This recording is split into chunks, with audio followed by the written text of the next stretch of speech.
You've seen how spiral staircases were genius battle traps, but what else did those dozens of feet-thick castle walls hide? The truth is, they weren't just protection. They were hollow with secrets, escape tunnels cut in dead rock, listening pockets behind painted panels, and the most chilling oubliettes ever designed to erase a person from memory. In part 2 of our 100 Fact series, we dive into what the stone itself concealed.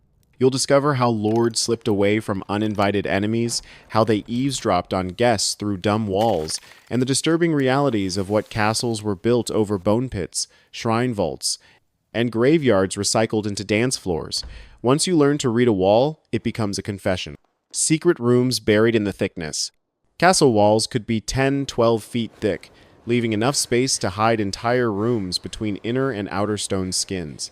These voids served as last-ditch sanctuaries, weapon closets, treasuries, or staging areas to move quietly through a besieged keep. Builders threaded access passages through the core like arteries, relying on blind corners and offset landings to keep intruders guessing. Masons disguised ventilation flues as natural mortar joints, so a hidden chamber stayed breathable without revealing itself. The result was a building within a building, stone outside, nerves and secret organs within. Finding an entrance was nearly impossible without the code. Some doors released only when you tugged a specific sconce, pressed a carved leaf, or twisted an iron ring that looked purely decorative. Others hid behind timber paneling whose grain and nail heads had been copied from neighboring boards, fooling even experienced stewards. False corners, dummy alcoves, and stair treads on pivots added layers of misdirection that bought precious seconds in panic. In a good castle, nothing plain was ever plain. Every surface was a potential switch. Once the panel slid, the wall swallowed you like a stage trick. Some secrets weren't just storage, they were lifelines that kept a starving garrison alive under siege. The hidden food lines. In more than one famous fortress, archaeologists have traced secret passageways running out to caves, riverbanks, or wooded ravines far beyond the curtain walls. These routes let defenders ferry sacks of grain, salted fish, and jars of ale back into the keep, while besiegers dozed on the wrong perimeter. Narrow chutes were sized for baskets, not troops, and bends in the rock masked lantern light from watchful eyes. In wet climates, channels were cut to drain seepage so the hall stayed edible. You could provision a castle under an enemy's nose if you knew which slope hid the door. That's why some garrisons never ran dry, despite months of blockade. Their cellar wasn't a room, it was a landscape. A tunnel might drop to a spring head, or meet a mill house by the stream where a friendly miller bundled flour into neutral-looking sacks. Couriers moved at fog dawn, padded with felt boots, counting steps in the dark so no flame gave them away. The architecture didn't win by force, it won by logistics. Sieges are math problems, food, time, morale, and a good tunnel rewrote all three. And when the math turned fatal, a different secret came into play: routes that pointed out, not in, last resort escape routes. Many secret rooms were actually launch pads for flight. Slender tunnels, angled stair spurs, and sally ports bored through the lower curtain to exit under the cover of brush or rock. These routes were too tight for armored lines, but perfect for a cloaked lord with a handful of guards. Builders aimed them toward gullies, river reeds, or coppiced woodland where horses could be cached. Hinged stones sealed behind with drop bars, so a pursuer found only blank rock. If you reached daylight, you didn't linger, you vanished. Chroniclers loved to wink about urgent business when uninvited dignitaries arrived, code for vanishing through a chapel door that wasn't a door. Some escapes dove down garderobe shafts into low tunnels that re-emerged far from the smell. Others used wells capped with false bottoms. Lift the bucket wheel and an iron ladder appeared. The best routes split into forks, so a tracker faced choices in the dark. When a castle remembered an emergency, it was the walls that did the thinking. Escapes protected bodies. Other chambers protected information by turning the walls into ears. Listening rooms and whisper holes. Certain hidden spaces were purpose-built to eavesdrop tight, resonant niches aligned with tiny ports disguised as foliage carvings or beadwork in a cornice. Lords could park a trusted servant behind a dining wall and harvest the unfiltered truth between courses. Acoustic flues exploited the way sound rides stone. A murmured phrase in one recess would bloom like a bell note in another. In suites used for negotiations, symmetry was an illusion. One wall was thicker and more curious than the other. Hairline holes and purely decorative rosettes passed voices into a void where a scribe waited with wax tablet and sharp stylus.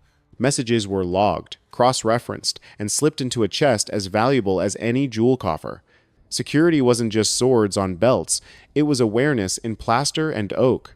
In a pre-digital age, surveillance lived in moldings, cornices, and tapestries that fluttered at exactly the right cavity. When people warn that walls have ears, in a castle, the warning is literal. Keeping secrets safe is step 1. Step 2 is hiding the hard currency that buys loyalty and war. Treasure vaults and centuries-long vanishings. Hidden strongrooms were common because wealth was wonderfully portable. Gold coins, reliquaries, miniatures, gem-studded belts. Under threat, stewards whisked these into apparent solid walls whose seams vanished under lime and paint. Trap compartments sat behind altars, beneath stair landings, or inside chimneys with false backs.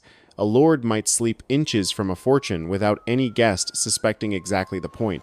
When taxmen or raiders came knocking, the walls played dumb. The camouflage worked so well that caches went missing for centuries. Renovators in old French keeps have pried up skirting boards and found hoards, hundreds of gold écus worth a modern fortune, tucked there since the 1600s. Even with ground-penetrating radar today, surveys keep pinging odd hollows where no room should be. Some are vaults, some are priest holes, some are simply rumors with good architecture. The longer a secret sits in stone, the more it hardens into legend, and the more it resists the chisel. Not every hidden space guarded jewels. Some were built to ensure someone disappeared and stayed that way. Oubliettes, prisons of the forgotten. The darkest chambers were the oubliettes, named from French oublier, to forget cells, meant less for holding than for erasing. Access was from above, a hatch, a shove, a thud in the dark. Their walls were damp, their floors uneven, their air foul. A prisoner couldn't plan an escape if the room was a hole with no corners, no footholds, and nothing to map. The design was psychology as much as masonry. Crush hope, and stone does the rest. Many oubliettes lurked beneath trapdoors, in guardrooms or corridors that looked harmless by torchlight. A captor could lift a bar, pivot a beam, and by morning behave as if a guest had simply moved on. Survival hinged on a gaoler's mercy, maybe a water ladle, a crust, a word passed to kin. Chroniclers recorded names that simply stop, the textual equivalent of a hatch slamming. In a castle obsessed with memory, coats of arms, dynastic lists, the oubliette was the institutional power to forget. From darkness to a different kind of exposure, rooms where everything was public, in ways both practical and revolting. Garderobes. Public, practical, and gross. Medieval garderobes, a polite word for castle toilets, were small projections or shafts set in thick outer walls, often stacked floor above floor. Waste fell straight down stone or timber chutes into pits, ditches, or the moat below, with lime occasionally tossed to tame the stench. Apertures faced the prevailing wind to carry fumes away from chambers where people actually wanted to live. By day, you could chart the social map of a keep by which garderobe was nearest to whom a private corner was a subtle perk.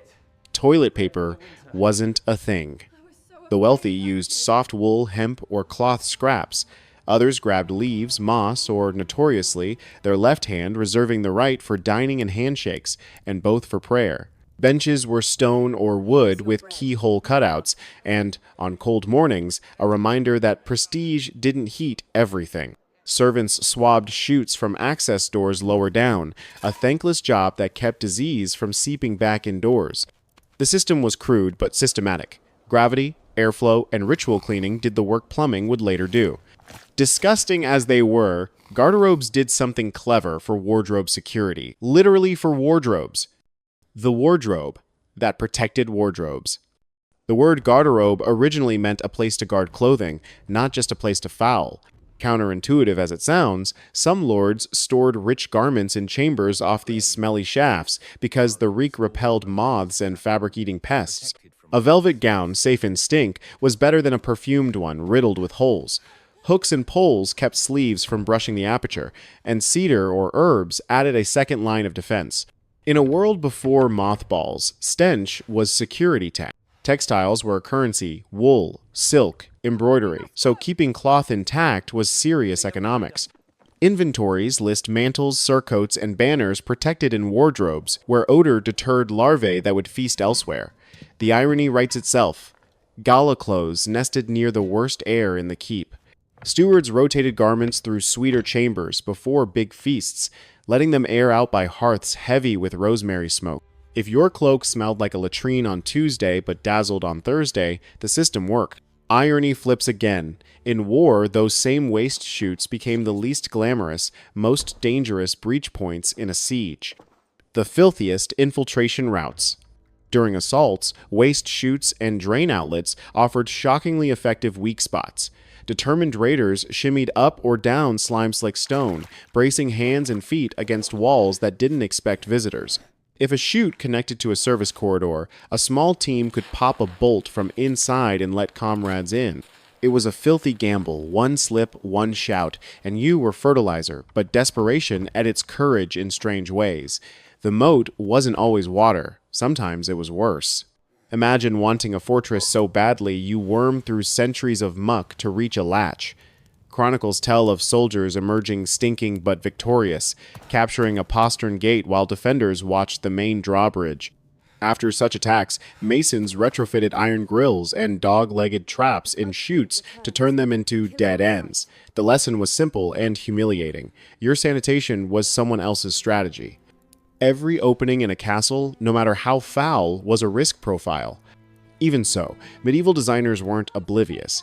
They fought the smell with placement and airflow, turning weather into a tool. The windswept odor strategy. Castle architects did what they could with the tools they had. Site garderobes on the windward side so breezes pulled fumes out. Add small slit windows for cross-ventilation.